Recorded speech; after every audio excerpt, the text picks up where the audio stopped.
Hello students, I hope you are doing good.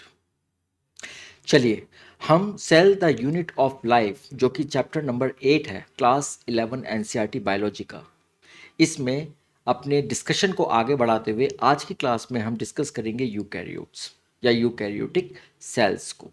तो आज जो छोटी सी क्लास है इसमें हम लोग सिर्फ एक इंट्रोडक्शन की बात करेंगे और फिर हम आगे की क्लासेस में इसको और ज़्यादा माइक्रोस्कोपिकली मैग्नीफाई करके इनके अलग अलग ऑर्गेनेलिज के बारे में डिस्कस करेंगे। तो शुरू करते हैं आज की क्लास, यूकैरियोटिक सेल्स। अब यूकैरियोटिक सेल्स की अगर हम बात करें तो इसके अंदर जो यूकैरियोट्स होते हैं उसमें प्रोटिस्ट आ जाते हैं, प्लांट्स आ जाते हैं, एनिमल्स आ जाते हैं और फंजाई आ जाते हैं। और इन सारी सेल्स के अपने अपने डिस्टिंक्ट फीचर्स होते हैं, राइट। तो बेसिकली यूकैरियोट अगर देखें तो ये एक थर्ड डोमेन है हमारी लाइफ का। पहले दो डोमेन हमने डिस्कस कर लिए। तो पहला था हमारा आर्किया, दूसरा था बैक्टीरिया। ये दोनों मिलके बनाते हैं प्रोकैरियोट्स को। और जो तीसरा डोमेन है लाइफ का वो है यूकैरियोट्स। और इन यूकैरियोट्स के अंदर प्रोटिस्ट आते हैं, प्लांट्स आते हैं, एनिमल्स आते हैं और फंजाई आते हैं। तो ये आप देखिए, ये एक तरीके की प्रोटिस्ट है। ये आप देखेंगे एक यूनिसेलुलर ऑर्गेनिजम्स होते हैं, यूनिसेलुलर ऑर्गेनिजम्स जो कि यूकैरियोट्स होते हैं।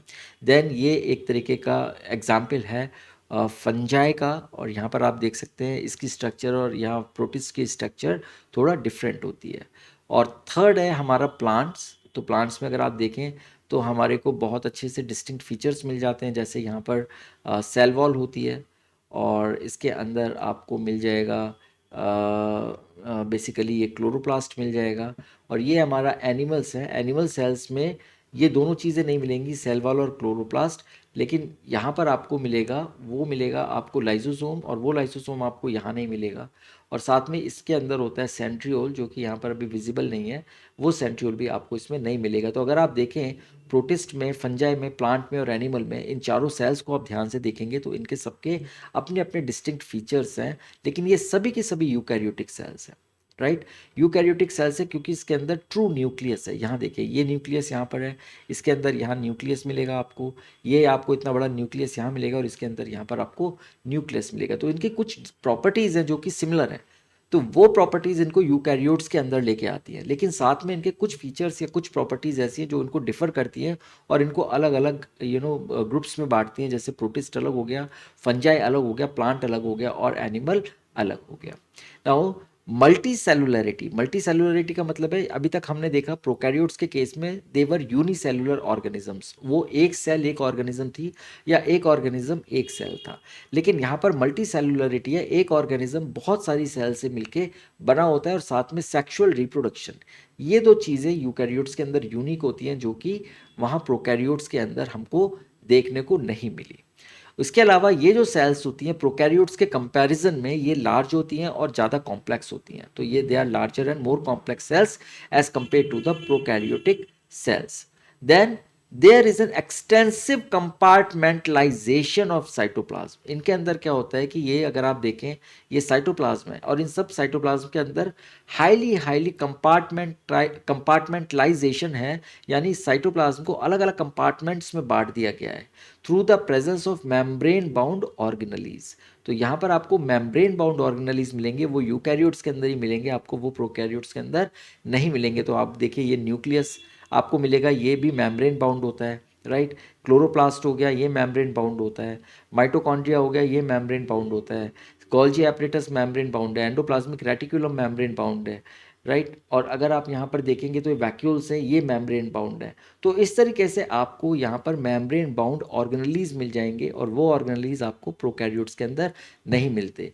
तो प्रोकैरियोटिक सेल्स और यूकैरियोटिक सेल्स में वैसे तो हमने ऑलरेडी बहुत डिटेल में डिस्कशन किया है, लेकिन यहाँ पर भी just for the sake of some recalling अगर हम देखते हैं तो यहाँ पर सबसे पहले मल्टी सेलुलरिटी आ जाती है, सेक्सुअल रिप्रोडक्शन देखने को मिल जाता है, सेल्स कॉम्प्लेक्स होती हैं और इसमें एक्सटेंसिव कंपार्टमेंटलाइजेशन हो जाता है साइटोप्लाज्म का through the presence of membrane bound organelles. Okay, चलिए। अब eukaryotes they only represent a small proportion of all species on earth.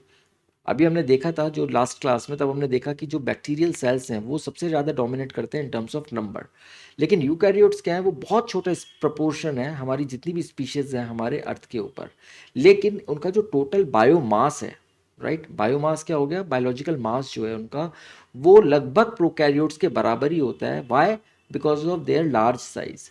तो उनके नंबर्स भले ही बहुत कम है और उनके जो जो उनकी रिप्रेजेंटेशन है पूरे स्पीशीज़ में अर्थ की वो बिल्कुल बहुत कम है, लेकिन अगर हम बायोमास को देखें तो वो as good as prokaryotic biomass. 50-50 है, 50% प्रोकैरियोटिक बायोमास है अर्थ के ऊपर, 50% यूकैरियोटिक है। और ये इसलिए है कि नंबर कम होने के बावजूद भी यहाँ पर जो यूकैरियोट्स हैं इनके जो इनका साइज जो होता है वो बहुत बड़ा होता है, और इसी वजह से इनका बायोमास बहुत कम नंबर्स के होते हुए भी लगभग बराबर हो जाता है।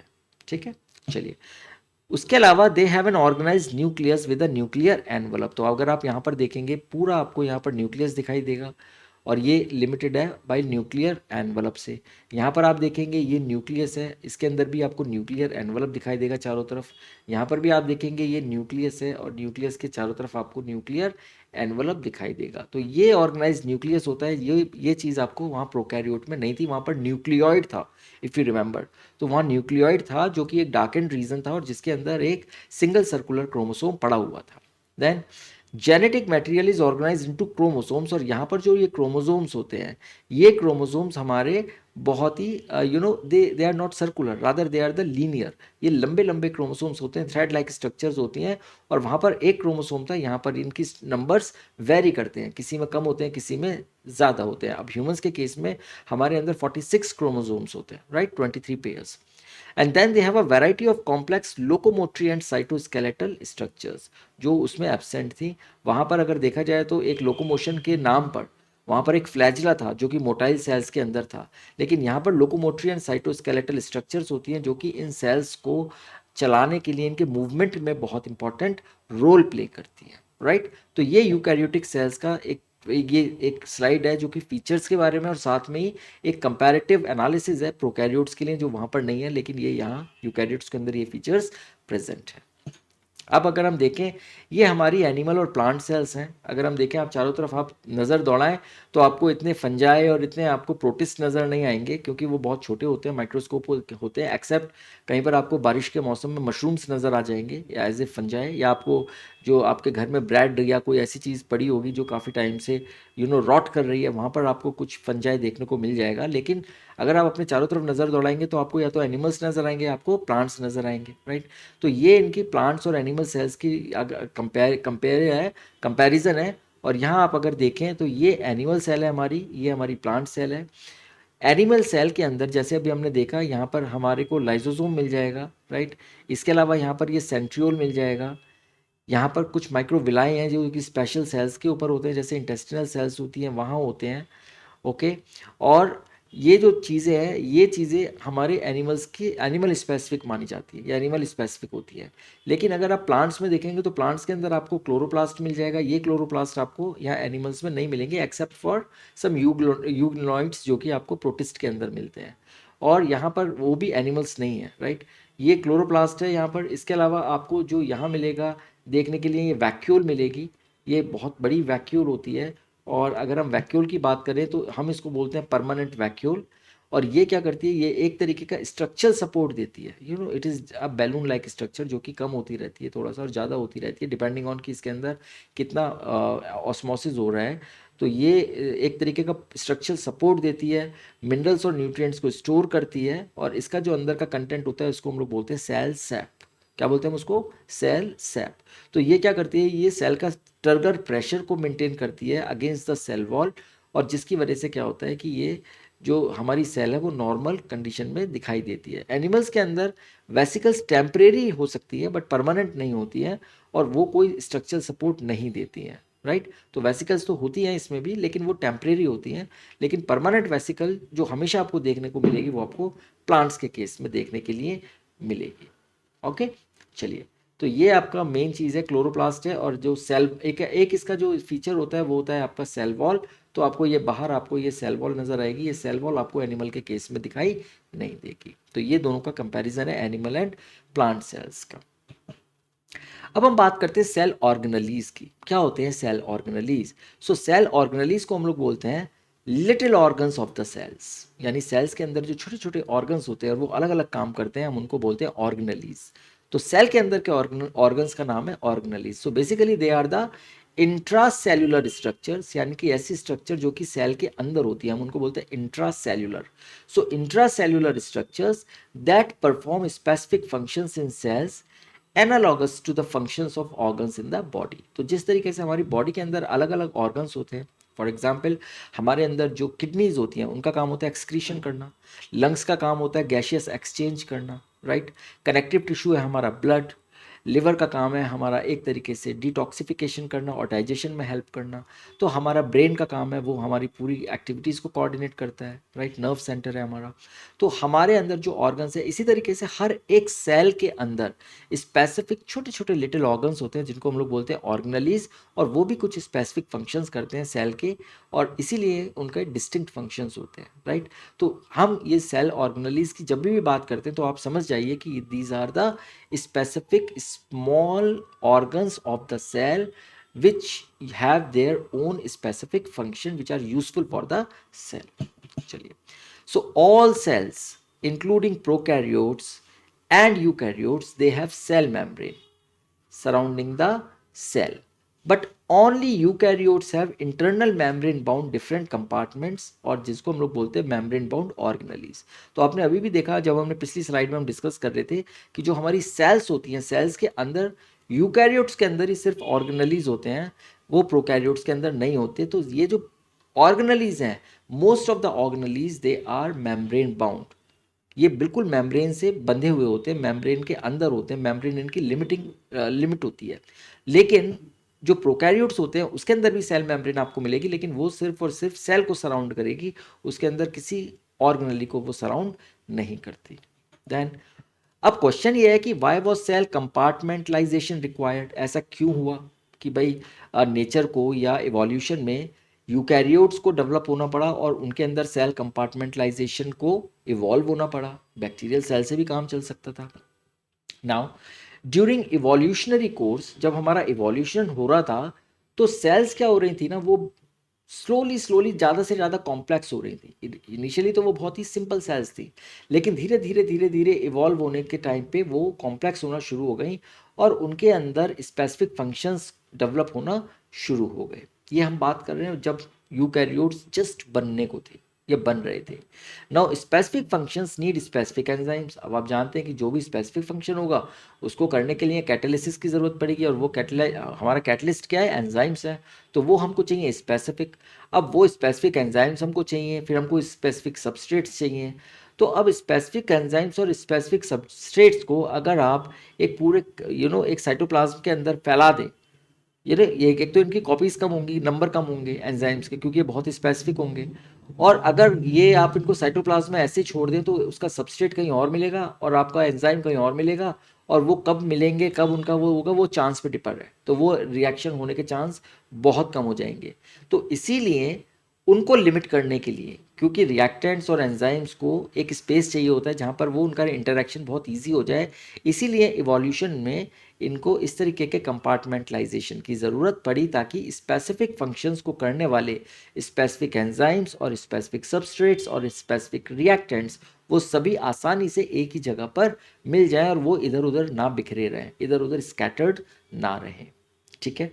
दूसरा क्या है, membranes provided a barrier to allow only selective substances, because ये membranes है।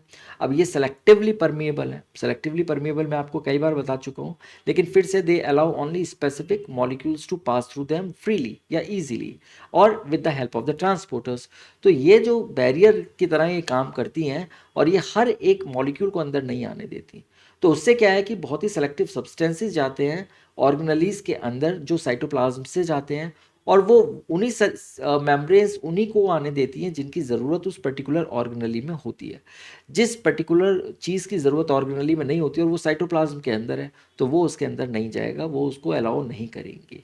सो they prevent unnecessary buildup of not required or extra substances to optimize the cellular reaction।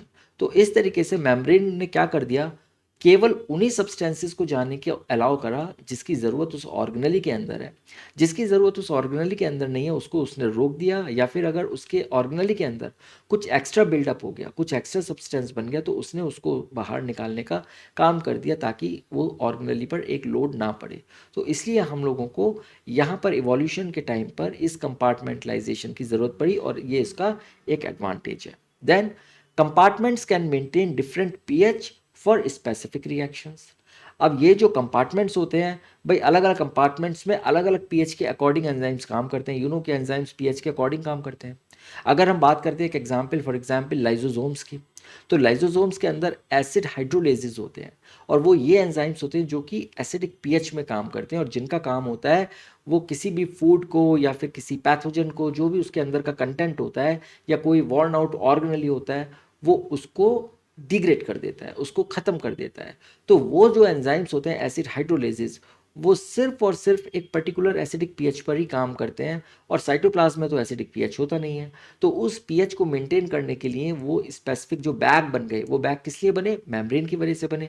अगर मेम्ब्रेन नहीं होती तो वो बैग्स नहीं बनते, राइट? वो लाइजोसोम्स नहीं होते। तो इसीलिए कंपार्टमेंट्स की ज़रूरत पड़ी, क्योंकि वो डिफरेंट डिफरेंट पीएच को स्पेसिफिक रिएक्शंस के लिए मेंटेन कर सकते हैं। So that was again one of the reasons कि क्यों सेल्स कंपार्टमेंटलाइजेशन की तरफ गई। And then to protect the internal environment from any cytoplasmic changes. अब साइटोप्लाज्म क्या है भाई? वो cytoplasm is just like a ocean. उसके अंदर आप देखेंगे कि आपको हर चीज़ मिल जाएगी। अब उसके अंदर कुछ चेंजेस भी हो सकते हैं, उसके अंदर हो सकता है बाहर से कुछ ऐसी चीज़ आ जाए जो कि ऑर्गेनली में ज़रूरत नहीं है, तो वो क्या करेगी? वो उसको प्रोटेक्ट करेगी। या कोई ऐसी टॉक्सिक चीज़ आ जाए जो कि ऑर्गेनली के एंजाइम्स के लिए या उनके रिएक्टेंट्स के लिए टॉक्सिक है, या उसको वो काम नहीं करने देगी, सप्रेसर है, तो वो चीज़ को ख़त्म करने के लिए कि वो ऑर्गेनली के अंदर ना आए, वो उसको प्रोटेक्ट करते हैं। तो साइटोप्लाज्म के चेंजेस, या साइटोप्लाज्म के अंदर कोई पीएच चेंज हो गया फॉर एग्जांपल किसी भी वजह से, तो वो पीएच चेंज का असर उस ऑर्गेनली के अंदर नहीं पड़ेगा, वो ऑर्गेनली का अपना पीएच वो मेंटेन होता रहेगा। तो ये एक अगेन रीज़न है कि कंपार्टमेंटलाइजेशन की ज़रूरत क्यों पड़ी।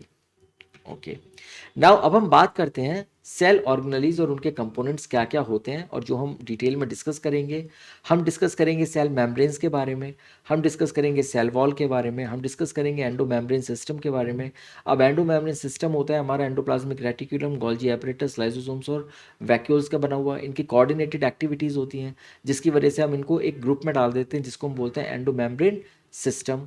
फिर हम लोग डिटेल में देखेंगे माइटोकॉन्ड्रिया, प्लास्टिड्स, राइबोसोम्स को, न्यूक्लियस को, साइटोस्केलेटन को, सीलिया फ्लैजिला को, सेंट्रोसोम एंड सेंट्रियोल्स को, और माइक्रो बॉडीज को। तो ये सारी चीज़ें हम आगे की क्लासेस में डिस्कस करेंगे। ठीक है, तो मुझे लगता है कि आज के इस छोटे से शॉर्ट और सिंपल इंट्रोडक्शन में आपको समझ में आ गया होगा कि यूकैरियोट्स क्या होते हैं, और यूकैरियोट्स किस तरीके से प्रोकैरियोट से अलग होते हैं, और इनके अंदर ऑर्गेनलीज क्या होते हैं, उन ऑर्गेनलीज को बनाने की ज़रूरत क्यों पड़ी, क्यों इवोल्यूशन ने सेल कंपार्टमेंटलाइजेशन की तरफ गए और वो कॉम्प्लेक्सिटी की तरफ गए, और हम किन किन ऑर्गेनलीज की हम बात करेंगे, क्या क्या ऑर्गेनलीज होते हैं, हम उनको किस तरीके से हम आगे आने वाली क्लासेस में देखेंगे। चलिए आज की क्लास हम यहीं पर ख़त्म करते हैं। हम मिलेंगे आपसे अगली क्लास में, तब तक आप अपना ध्यान रखिए। Take care, thank you.